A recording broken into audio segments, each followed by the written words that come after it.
ஸ்டாலின் அவர்களே, அதிமுக ஆட்சி பெருந்துறை பகுதி வேளாண் பெருமக்களும் தொழிற்சாலை நிறைந்த பகுதி. இந்த பகுதியிலே 50 ஆண்டு காலம் போராடி வந்தார்கள். இங்கு இருக்கின்ற மக்கள் ஏரி குளம் குட்டை எல்லாம் நிரப்ப வேண்டும் என்று போராட்டத்தில் ஈடுபட்டார்கள். அந்த போராட்டத்தில் ஈடுபட்ட விவசாயியுடைய கோரிக்கையை ஏற்று அனைத்து இந்திய அண்ணா திராவிட முன்னேற்ற கழக அரசுகின்ற பொழுது, உங்களால் முதலமைச்சராக நான் பதவியில வீட்டுக்கின்ற பொழுது நானும் ஒரு விவசாயி என்ற அடிப்படையிலே விவசாயிய கஷ்டம் நஷ்டம் துன்பம் துயரம் அத்தனையும் அனுபவ நீதியாக அனுபவித்திருக்கின்றேன்.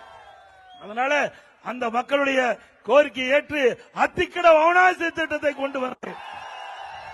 இந்த திட்டம் வருவதற்கு 50 ஆண்டு காலம் நம்முடைய விவசாயிகள் போராடி வந்தார்கள். அப்படி அற்புதமான திட்டத்தை கொண்டு வந்த அரசாங்கம் அதிமுக அரசாங்கம். அதற்கு முழுக்க முழுக்க மாநில நிதி 1652 கோடி முழுக்க மாநில நிதியிலிருந்து நிதி ஒதுக்கீடு செய்யப்பட்டு அத்திக்கட அவனாசி திட்டத்திற்கு நானே நேரடியாக அவனாசிக்கு வந்து விவசாய பெருடைய மக்கள் எங்களுடைய அமைச்சர்கள் எங்களுடைய சட்டமன்ற உறுப்பினுடைய முன்னிலையிலே அடிக்கல் நாட்டினேன். நான் முதலமைச்சர் இருக்கிற வரை வேகமாக துரிதமாக அந்த பணி செயல்பட்டு வந்தது. கிட்டத்தட்ட 85% பணிகள் நிறைவேற்றப்பட்டிருந்தது அதிமுக ஆட்சியில. பிறகு 2021 ஆட்சி மாற்றம் திமுக ஆட்சிக்கு வந்தது. திமுக ஆட்சிக்கு வந்த பிறகு இந்த அத்திக்கட அவனாசி திட்டத்தை முடக்கி வைத்தார்கள். வேண்டுமென்ற திட்டமிட்டு அரசியல் காழ்ப்புணர்ச்சியின் காரணமாக அனைத்து இந்திய அண்ணா திராவிட முன்னேற்ற கழக ஆட்சியிலே கொண்டு வரப்பட்ட திட்டம் என்ற ஒரே காரணத்திற்காக அந்த திட்டத்தை முடக்க பார்த்தார்கள். ஆமை வேகத்திலே அந்த திட்டம் நடைபெற்றது. நான் சட்டமன்றத்திலே பிரதான எதிர்க்கட்சி என்ற முறையிலே நம்முடைய முதலமைச்சரிடத்திலே கோரிக்கை வைத்தேன். இது விவசாயியுடைய பிரச்சனை.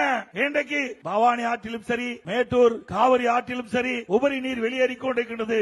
உபரி நீரை இந்த பகுதி மக்களுக்கு கொண்டு செல்வதற்கு தான் அத்திக்கட அவனாசி திட்டம் நிறைவேற்றுங்கள் என்று பல முறை கோரிக்கை வைத்தோம். கிட்டத்தட்ட 3 ஆண்டு காலம் ஆமை வேகத்திலே இந்த பணியை முடுக்கி விடுவதற்கு பதிலாக ஆமை வேகத்திலே செயல்பட்டு ஒரு வழியாக 3 ஆண்டு கழித்து அந்த ஸ்டிக்கர் ஒட்டி அந்த திட்டத்தை திறந்து வச்சாங்க. அந்த திட்டத்தில் இன்னும் பல ஏரிகள் விடுபட்டிருக்குது. அதிமுக ஆட்சி வருகிறது. விடுபட்ட ஏரி குளங்கள் அனைத்தும் நிரப்பப்படும்.